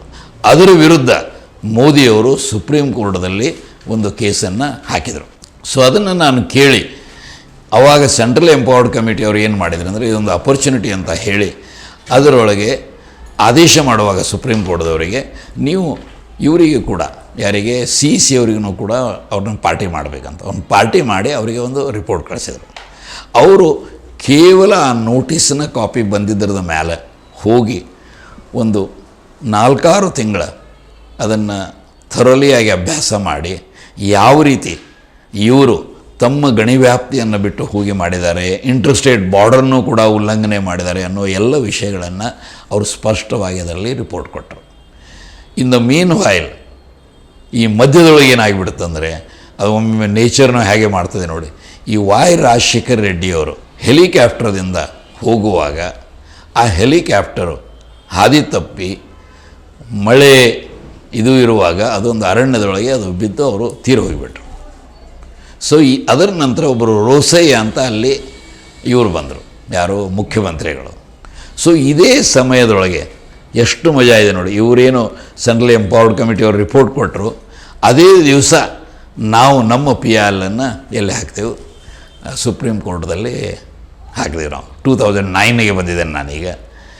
ಆಮೇಲೆ ಇವರು ಏನೊಂದು ಹಿಂದೆ ನಡೀತಾ ಇತ್ತು, ಇದೇನೊಂದು ರಿಪೋರ್ಟ್ ಬಂದಿತ್ತು, ಇವು ಎರಡೂದ್ರ ಮೇಲೆ ರೋಸಯ್ಯ ಅವರು CBI ಎನ್ಕ್ವೈರಿ ಆಗಬೇಕಂತ ಒಂದು ಕ್ಯಾಬಿನೆಟ್ ಡಿಸಿಷನ್ ಮಾಡಿ, ಯಾಕಂದರೆ ನಮ್ಮ ದೇಶದೊಳಗೆ CBI ಆಗಬೇಕಾದ್ರೆ ಇದರ ಹೈಯರ್ ಜುಡಿಷರಿ ಅಂದರೆ ಸುಪ್ರೀಂ ಕೋರ್ಟು ಹೈಕೋರ್ಟ್ಗಳೇ ಆದೇಶ ಮಾಡಬೇಕು, ಇಲ್ಲವಾದರೆ ಸ್ಟೇಟ್ ಗೌರ್ಮೆಂಟ್ಗಳು ರೆಸಲ್ಯೂಷನ್ ಪಾಸ್ ಮಾಡಿ Delhi special police establishment act ಕೆಳಗಡೆಗೆ ಏನು ಪ್ರೊವಿಷನ್ ಇದೆ ಸೆಕ್ಷನ್ 4 ಒಳಗೆ ಅವರು ವಿನಂತಿ ಮಾಡಬೇಕು ತಮ್ಮ ರೆಸಲ್ಯೂಷನ್ ಮಾಡಿ. ಅದನ್ನು ಮಾಡಿದ್ರು ಅವರು. ಸೊ ದೆಹಲಿ ಅಲ್ಲಿರುವಂಥ ಆವಾಗ UPA ಸರ್ಕಾರ ಏನಿತ್ತು ಅವರು ಕ್ಲಿಯರ್ಲಿ ಆ CBIದವರಿಗೆ ಶುರು ಮಾಡಬೇಕು ಅಂತ ಅವರು ಅದನ್ನು ನೋಟಿಫಿಕೇಷನ್ ಮಾಡಿದರು. ಇದು ಡಿಸೆಂಬರ್ 1ಕ್ಕೆ ಅವರು ಬಂದು ಇಲ್ಲಿ ಇದನ್ನೆಲ್ಲ ನೋಡಬೇಕು ಅಂತ ಅವರು ಅಲ್ಲಿಗೆ ಬಂದುಬಿಟ್ರು. ಇದು ಏಕ್ದಮ್ ಒಂದು ಅಲಾರಾಮಿಂಗ್ ಡೆವಲಪ್ಮೆಂಟು. ಈ ನಮ್ಮ ರೆಡ್ಡಿ ಇವರೇನಿದಾರಲ್ಲ ಗಾಲಿ ಜನಾರ್ದನ್ ರೆಡ್ಡಿ ಆ್ಯಂಡ್ ಕಂಪ್ನಿಗೆ ಒಂದು ಸಿಡ್ಲು ಪಡೆದ ಹಾಗೆ ಆಯಿತು. ಅವರು ತಕ್ಷಣವಾಗಿ ಹೈಕೋರ್ಟ್ ಆಫ್ ಯಾವುದು ಆಂಧ್ರ ಪ್ರದೇಶಕ್ಕೆ ಹೋಗಿ ಅದರ ಮೇಲೆ ಸ್ಟೇ ತಂದುಬಿಟ್ರು. ಸೊ ಇವೆಲ್ಲ ಘಟನೆಗಳು ಅದೇ ಸಮಯದೊಳಗೆ ಬಹಳ ಆದವು. ನಮ್ಮ ಏನೊಂದು ಸಂವಿಧಾನದ ಒಂದು ಸ್ಟ್ರಕ್ಚರ್ ಇದೆ, ಎಕ್ಸಿಕ್ಯೂಟಿವ್ಸು ಕೆಲವು ಆದೇಶಗಳನ್ನು ಮಾಡ್ತಾರೆ, ಅದರಿಂದ ಅಗ್ರೀವ್ಡ್ ಪಾರ್ಟಿ ಏನಿದೆ ಜುಡಿಷಿಯರಿಗೆ ಹೋಗಿ ಅದರ ಮೇಲೆ ಸ್ಟೇ ತರಬಹುದು. ಜನರಲಿ ಸ್ಟೇ ಕೊಡ್ತಾರೆ, ಯಾಕಂದರೆ ಏನಾದರೂ ಅನ್ಯಾಯ ಆಗಿದಂಥವ್ರು ಅಲ್ಲಿಗೆ ಕೋರ್ಟಿಗೆ ಬಂದಾಗ ಪ್ರೈಮ ಫೇಸಿ ಏನಾದರೂ ಇರಬಹುದು ಅಂತ ಹೇಳಿ ಅವರು ಮೊದಲು ಇಮಿಡಿಯೇಟ್ಲಿ ಸ್ಟೇ ಕೊಡ್ತಾರೆ, ಯಾಕಂದರೆ ಅದಾದ ಮೇಲೆ ಹಾನಿ ಆದಮೇಲೆ ಜಸ್ಟಿಸ್ ಮಾಡೋದು ಕಷ್ಟ ಅಂತ ಹೇಳಿ. ಸೊ ಅದನ್ನು ಅವರು ಮಾಡಿದರು. ಆದರೆ ಕೂಡಲೇ ಅದು ಆಗಿದ್ದರಿಂದ ಸುಪ್ರೀಂ ಕೋರ್ಟ್ಗೆ ಆಂಧ್ರ ಪ್ರದೇಶ ಹೈಕೋರ್ಟು ಏನು ಮಾಡಿಬಿಡ್ತು, ಅಪೀಲ್ ಮಾಡಿಬಿಡ್ತು. ಇದು ತುಂಬ ದೀರ್ಘವಾದ ಡೆವಲಪ್ಮೆಂಟ್ಸ್ಗಳಿವೆ. ನಾನು ಯಾಕೆ ಇದನ್ನು ತಮಗೆ ಹೇಳ್ತಾ ಇದ್ದೇನೆಂದರೆ, ಅಲ್ಲಿ ಎಷ್ಟು ಚಾಣಾಕ್ಷತನದಿಂದ ಬಾಲಕೃಷ್ಣನ್ ಅವರು ಹೂ ವಾಸ್ ಬೆನಿಫಿಷಿಯರಿ ಆಫ್ ಯಾವುದಾದ್ರು 265 ಕೋಟಿ ರೂಪಾಯಿ ಲಂಚ ಈ PD ದಿನಕರನ್ನು ಮತ್ತು KG ಬಾಲಕೃಷ್ಣನ್ ಏನಿದಾರಲ್ಲ ಯಾವ ರೀತಿ ಮಾಡಬಾರ್ದ ಕೆಲಸಗಳನ್ನು ಮಾಡಿದ್ರು ಅನ್ನೋದು ನಮಗಿದೆ. ಸೊ ಈ ಸಮಯದೊಳಗೆ ನಾವೇನು ಬಹಳ ಚಾಣಾಕ್ಷತನದಿಂದ ಪ್ರಶಾಂತ್ ಭೂಷಣ್ ಅವರು ನಾವೇನು ಮಾತಾಡ್ಕೊಂಡೇವೆ ಅಂದರೆ, ಈ ನಮ್ಮ PILನ್ನು ನಾವು ಅಡ್ಮಿಟ್ ಮಾಡಬೇಕಾಗುತ್ತೆ, ಆದರೆ ಅದನ್ನು ಜಲ್ದಿ ಮಾಡಿಸಿದರೆ ಒಳ್ಳೆಯದು. ಆದರೆ ಎಲ್ಲಿಯವರೆಗೆ KG ಬಾಲಕೃಷ್ಣನ ಚೀಫ್ ಜಸ್ಟಿಸ್ ಆಗಿರ್ತಾರೆ ನಾವು ಅದನ್ನು ಪ್ರೆಸ್ ಮಾಡಬಾರ್ದು ಮುಂದಿನ ಹೆಜ್ಜೆಗಳ ಸಲುವಾಗಿ, ಇನ್ಕ್ಲೂಡಿಂಗ್ ಏನಂತಾರೆ ಅದಕ್ಕೆ ಮಧ್ಯವರ್ತಿ ಆದೇಶ ಏನಂತಾರೆ ಅದನ್ನು ಕೂಡ ನಾವು ಕೇಳಬಾರ್ದು ಅಂತ. ಸೊ ಜನವರಿ 2010ದಲ್ಲಿ 4ಕ್ಕೆ ನಮ್ಮ ಹಿಯರಿಂಗ್ ಆಯಿತು. ನಾನು ಕೇಳಿದೆ, ನೀವು ಅವರೇ ಇದ್ದಾಗ ಮಾಡಬೇಡ ಅಂತೀರಿ, ಈಗ ನೀವು ಅಡ್ಮಿಟ್ ಆಗೋದು ಹೆಂಗೆ ನಿಮಗೆ ಇದ್ರದ್ದು ಗ್ಯಾರಂಟಿ ಇದೆ? ಅವ್ರು ಹೇಳಿದರು, KG Balakrishna no doubt the head of the forest bench, ಆದರೆ ಅಲ್ಲಿ 2 ಜಸ್ಟಿಸ್ ಇದ್ದಾರೆ, 3 ಜನ ಇರ್ತಾರೆ. ಅವರು 2 ಏನಿದಾರಲ್ಲ ತುಂಬ ಒಳ್ಳೆಯವರಿದ್ದಾರೆ, ನನಗೆ ಅವರು ನ್ಯಾಯವಾಗಿ ಮಾಡ್ತಾರೆ ಅನ್ನೋದು ತುಂಬ ಭರವಸೆ ಇದೆ. So let it be admitted. ಇದನ್ನು ಮುಂದಿನ 6 ತಿಂಗಳಲ್ಲಿ KG ಬಾಲಕೃಷ್ಣನ್ ರಿಟೈರ್ ಆಗ್ತಾರೆ, ಯಾಕಂದರೆ ಅವೆಲ್ಲ ಮೊದಲೇ ಪ್ರೀ ಡಿಟರ್ಮೆಂಟ್ ಇರ್ತಾವೆ.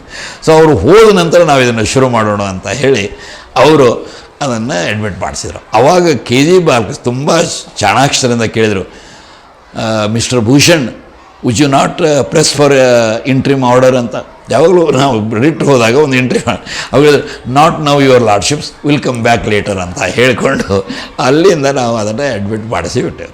ಅವರು ರಿಟೈರ್ ಆದಮೇಲೆ ನಾವು ಮುಂದಿನ ವಿವರಗಳನ್ನ ಶುರು ಮಾಡಿದ್ವಿ. ನಾನು ಇದೆಲ್ಲ ಯಾಕೆ ತಮಗೆ ವಿವರವಾಗಿ ಹೇಳ್ತಾ ಇದ್ದೀನೆಂದರೆ, ಇದು ತುಂಬ ಒಂದು ವೆಬ್ ಆಫ್ ಕಾಂಪ್ಲೆಕ್ಸಿಟೀಸ್ ಇದೆ. ಇಲ್ಲಿ ಅವತ್ತಿನ ಸಮಯದೊಳಗೆ ಈ ಗಾಲಿ ಜನಾರ್ದನ್ ರೆಡ್ಡಿ ಎಷ್ಟೊಂದು ಪವರ್ಫುಲ್ ಆಗಿದ್ದ, ಏನೇನು ಮಾಡಲಿಕ್ಕೆ ಸಾಧ್ಯ ಇದೆ ಅನ್ನುವಂಥ ಒಂದು ಪಿಕ್ಚರು ತಮಗೆ ಒಂದು ಕಡೆಗೆ ಕೊಡ್ತದೆ. ಇದನ್ನು ನಾನು ಹೇಳ್ತಾ ಇರೋದು ಆಂಧ್ರ ಪ್ರದೇಶದಲ್ಲಿರುವ ಅವರ ಮೈನ್ಸ್ಗಳ ಬಗ್ಗೆ. ಅದೇ ವ್ಯಕ್ತಿ ಇಲ್ಲಿ ಬಿ ಜೆ ಪಿ ಸರ್ಕಾರದಿಂದ ಯಾವ ಮುಖ್ಯಮಂತ್ರಿ ಸಮಗ್ರವಾಗಿ ನೋಡಿ ಉತ್ತರ ಕೊಡಬೇಕು. ಜಸ್ಟಿಸ್ ಹೆಗಡೆ ಅವರು ತುಂಬ ಒಂದು ಉತ್ಕೃಷ್ಟ ಪ್ರಾಮಾಣಿಕ ಕರಿಯರ್ದಿಂದ ಬಂದಂಥವರು. ಅಂಥ ಒಂದು ಉತ್ಕೃಷ್ಟ 200ಕ್ಕಿಂತಲೂ ಹೆಚ್ಚು ಪುಟಗಳ ಒಂದು ಸಮಗ್ರ ವರದಿಯನ್ನು ಏನು ಕೊಟ್ಟಿದ್ದರು, ಅದು ಅನುಬಂಧಗಳನ್ನ ಬಿಟ್ಟು ನಾನು ಹೇಳ್ತಾ ಇದ್ದೇನೆ. ಅದನ್ನು ಓದುವ ಸೌಜನ್ಯನೂ ಕೂಡ ಅವರು ಮಾಡಿರಲಿಲ್ಲ ಇವರಿಗೆ ಸರ್ಟಿಫಿಕೇಟ್ ಕೊಡುವಾಗ.